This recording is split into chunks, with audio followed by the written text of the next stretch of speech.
Hey guys, here today showing you how to replace the rear brake pads and rotors on a 2013 Mercedes GL 450. This, I believe, is the X166 chassis.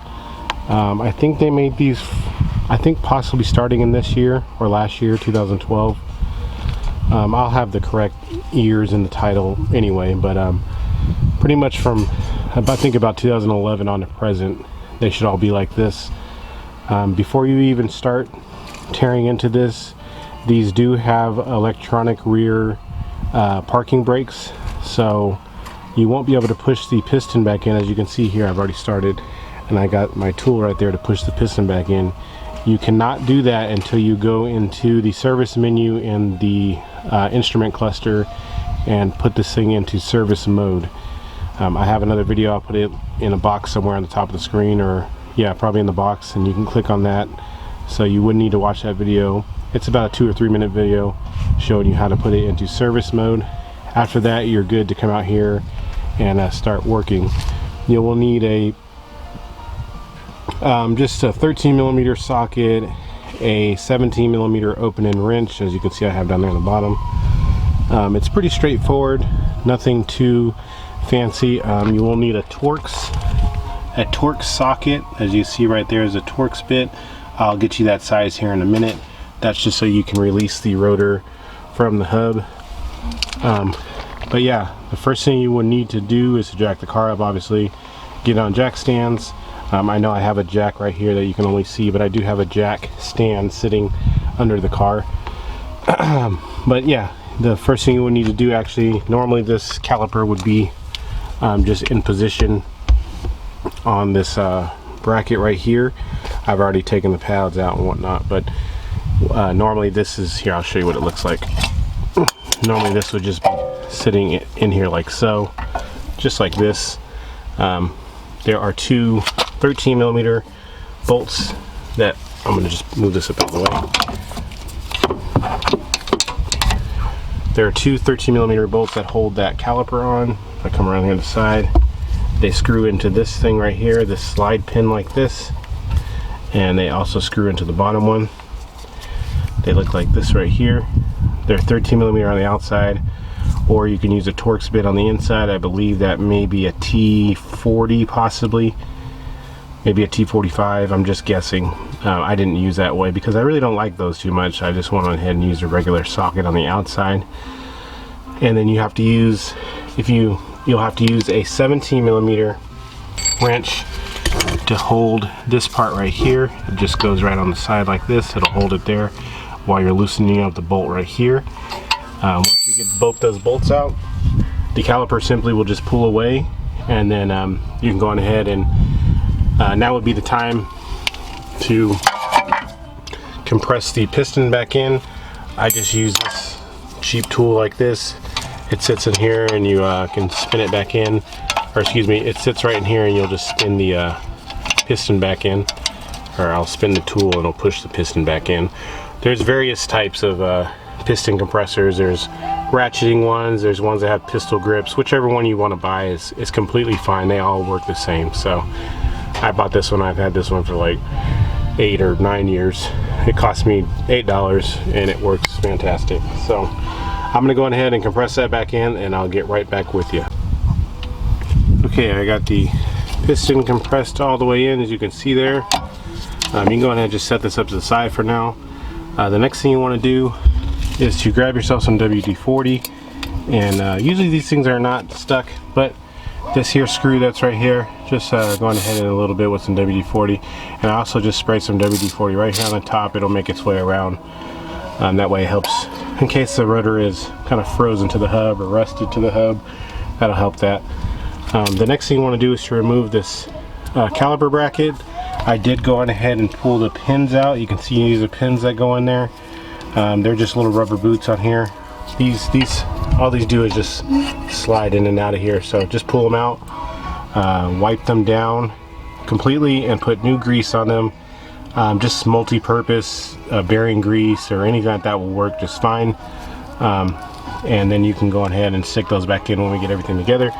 The next thing you want to do is, if you look around the back of the caliper bracket, there are two 18mm nuts, one right here, one down there at the bottom.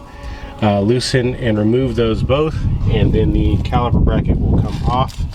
And then what I like to do is go on ahead, and if your brake pads did not come with new hardware, I just leave these attached and spray them all with brake clean so they're clean and all the dust is off of them. And if you did have new hardware from Mercedes, then go on ahead and obviously install that. If you bought a brake pad kit like from O'Reilly or Napa Auto Parts or AutoZone, sometimes those come with hardware, but if I'm honest, I never use that hardware because that hardware sucks. It never fits right. They get loose, they start squeaking because they're moving too much. I just don't use it. I always just reuse this hardware. I just spray it off because, I mean, honestly, the hardware doesn't get worn out unless it's physically broken or anything, which is usually never the case. So I just reuse this hardware. I do have brand new Mercedes brake pads, and so I'll go on ahead and just use the brake pads and reuse these pieces of hardware. Additionally, if on the other one of these sides will have a brake wear sensor, it'll be bolted to the back of the caliper most likely. It's small, it has 2 wires, and they just slide right into the back of the pads. As you can see right here on the back of this pad here, there's like a circle indentation right on the very top of it, right over here on this side. That's where a brake wear indicator wire would sit in there. I'm on the left side of the car and it's not here, so it's obviously it's going to be on the other side. You can get away with just being gentle and pulling those straight out. They just pull straight out and then they just push straight back into the new pads. There is a metal tab on the end of them, and you want to be careful with that metal tab because you do need it to sit correctly. If by chance you happen to break it, it's fine. Just jam down to your nearest dealership, or even any auto parts store will have that sensor. They're usually about $5 to $6 for it. So yeah, I'm gonna go ahead and pull this bracket off now, and I'll be right back with you. Okay, so the next thing you want to do now is to remove, after you got the caliper bracket off, this is the caliper bracket right here is off. I went on ahead and put new grease on and just popped these right back in place. You want to use a T30 Torx to remove the screw right here, just like so. And normally these would just come off, but they're probably rusted. So what you need to do is grab yourself a hammer, and you can hit right here on the face, right here in between the screw holes. Usually if you smack right here really good, this will release the rotor.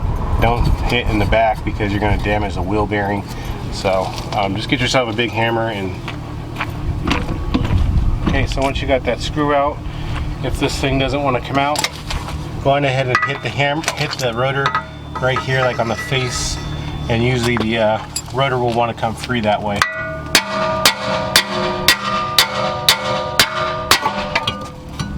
Just like so, and now it's off. You can clean up this if you want with like a rag or something, or spray it with some brake cleaner. Then you'll go on ahead and grab your new rotor, spray it with brake cleaner as well, and make sure you line it up so that this little indentation right here gets lined up into the correct position so they can use that screw to hold it into place. I'm going to put the new rotor into place. Make sure you line it up best you can with that retaining screw hole.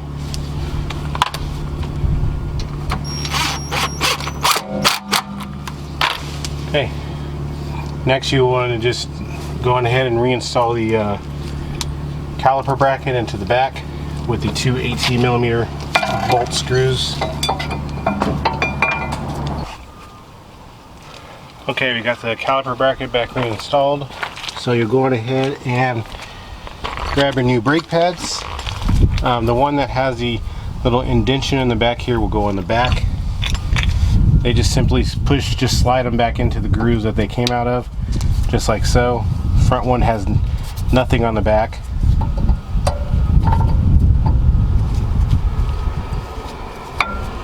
They slide in there just like that. And then you'll go on ahead and just take the caliper and place it back in front, just like so. You may have to maneuver it around a little bit, And then you can go ahead and reinstall the 13mm screws back here on the top and the bottom. Just start them by hand at first. And that's pretty much all there is to it. Once you get that tightened up, you'll be good to go. The other side is obviously the same, with the exception of there will be a brake wear sensor that usually comes in right here that you need to grab a pair of needle nose pliers and pull it out. Other than that, it'll be exactly the same process as this. When you get done, don't forget to go back into the car and go back into the menu as I showed you in the other video, so that you can reset that way you can reset the brakes so that the parking brake will work. So if you have any comments or questions, just ask them in the comment section below. And it's your first time to the channel, thanks for stopping by. Go on ahead and hit the subscribe button, and I'll see you guys next time.